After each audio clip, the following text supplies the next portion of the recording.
We begin the news at 10 with the latest on the war in Iran. President Trump saying he agreed to suspend the bombing and attack of the country for 2 weeks. He threatened to destroy Iran if it did not open the Strait of Hormuz. Democrats and some Republicans are criticizing the president for his harsh language, even as the vice president keeps track of talks to end the war. Here's NBC's Chris Pallone with details.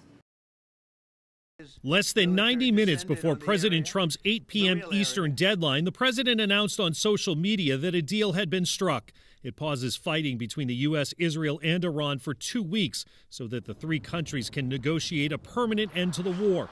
The president deciding he would not follow through on threats to attack Iran's infrastructure like power plants and bridges as long as Iran agrees to the complete, immediate, and safe opening of the Strait of Hormuz.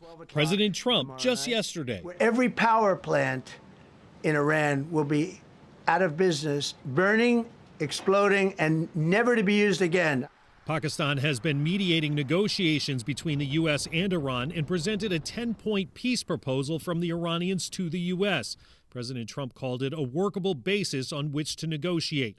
The ceasefire comes after a tense day, which started with President Trump posting on social media, "A whole civilization will die tonight," and "I don't want it to happen, but it probably will."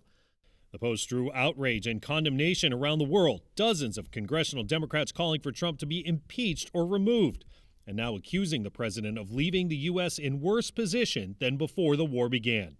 Donald Trump has agreed to give Iran control of the Strait of Hormuz. Countries and embassies in the Middle East urged people to stay home as the deadline drew near, and Iranian officials urged people to surround potential targets as human shields. Both Iran and Israel say they have agreed to the ceasefire.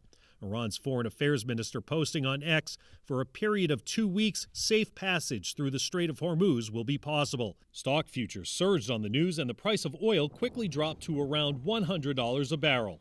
Chris Pallone, NBC News.